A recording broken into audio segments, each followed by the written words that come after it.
Xin chào các bạn đã quay trở lại với review 5 phút. Ở cuối tập trước, sau khi Tàn Nhãn Bạo Quân hiện thân, Hoắc Vũ Hạo lập tức nhận ra hồn thú tu vi 10 vạn năm này là hệ tinh thần, rất phù hợp để làm hồn hoàn của hắn.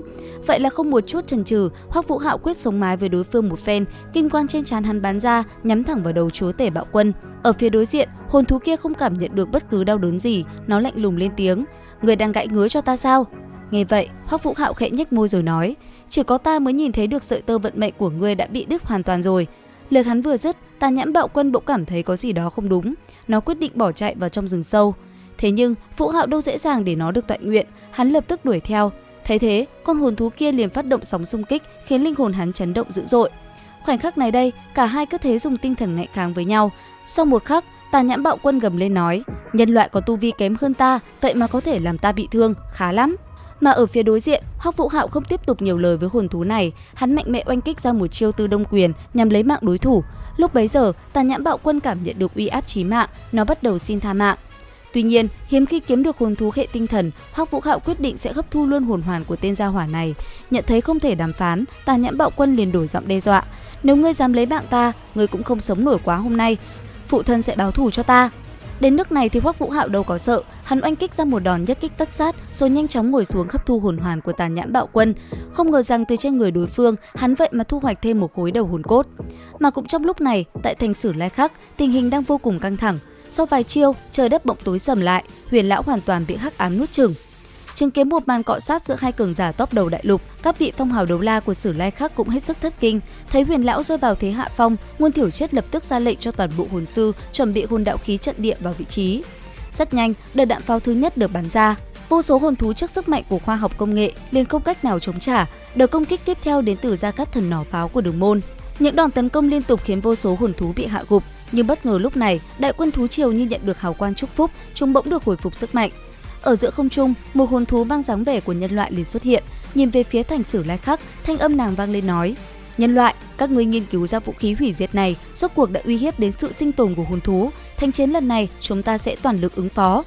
Nghe vậy, một vị trưởng lão Sử Lai Khắc liền hiện lên nói: "Bích Cơ, ngươi được gọi là hồn thú thiện lương nhất, mệnh lệnh của Đế Thiên ngươi cũng đã nghe thấy rồi, hắn muốn san bằng nơi đây.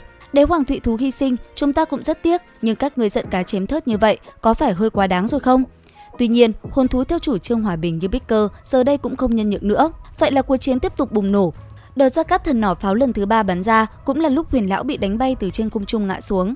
Lúc này, Đế Thiên liền muốn đuổi cùng sát tận, tung ra công kích chí mạng. Và đúng lúc nguy cấp, một giọng nói già nua bất ngờ vang lên: "Đế Thiên, ngươi không được quá đà." Từ trong gốc hoàng kim thụ, một tia tinh thần lực của Mục lão bỗng bay ra, dung nhập vào cơ thể Huyền lão. Thấy vậy, Đế Thiên lạnh lùng nói: "Mục Ân, không ngờ ngươi vẫn còn tồn tại." Ở phía đối diện, thanh âm rất nhanh vang lên đáp: "Cho dù ta có tử vong, ta vẫn sẽ bảo vệ Sử Lai Khắc theo cách riêng của mình." "Đế Thiên, ngươi đừng quên, thất quái đời đầu của Sử Lai Khắc đều đã thành thần, ngươi không sợ sự trừng phạt của họ nếu ngươi dám phá hủy Sử Lai Khắc sao? Với tu vi của ngươi, hẳn là cũng hiểu được thần giới thực sự tồn tại." Đế Thiên nghe Mục lão nói thế thì cười lớn quát: "Ngươi quả nhiên đã mất, chỉ là lưu lại một phần linh hồn và thực lực mà thôi. Cho dù ngươi còn sống thì sao chứ? Đừng nghĩ tới việc ngăn cản bổn tọa. Dù thần giới tồn tại thì cũng đã sao? Ta cũng chẳng có ý định thành thần, nên sao phải sợ? Hôm nay ta sẽ hủy diệt cả hình lẫn hồn của ngươi, làm vật tế báo thù cho Đế hoàng thụy thú." Dứt lời, công kích của Đế Thiên tiếp tục đánh xuống. Lúc bấy giờ, Mục lão quyết định dung nhập hoàn toàn với Huyền lão, sau đó nuốt trọn hắc ám và dùng bản thể thao thiết thần ngưu phong ấn Kim Nhãn Hắc Long Vương. Thấy vậy, Đế Thiên giận dữ gầm lên: "Các ngươi tưởng dựa vào sức mạnh tăng lên nhất thời vậy có thể nhốt bản tọa được bao lâu? Các ngươi tưởng sẽ tránh được thảm họa lần này sao?" Nói đến đây, Đế Thiên ra lệnh cho toàn bộ tập hồn thú tấn công thành Sử Lai Khắc bằng mọi cách. Hôm nay phải san bằng tòa thành này. Dứt lời thì hắc ám cũng biến mất, Đế Thiên tạm thời bị phong ấn, ánh sáng lại xuất hiện trên tường thành. Đối mặt với bầy thú đang cuồng nộ công kích, Gia Cát Thần nỏ pháo liên tục phóng ra.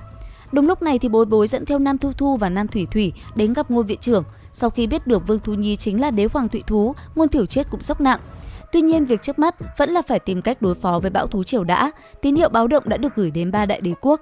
Tuy nhiên hiện tại, bọn họ đang phải đối mặt với đại quân của Nhật Nguyệt đế quốc, nên việc điều binh phải mất một thời gian. Lúc này đây, Bích Cơ đã hoàn toàn nổi giận. Theo sau nàng, Xích Vương, Xích Mang Ngao ba đầu xếp thứ 8 trong thập đại hung thú cũng liền xuất hiện.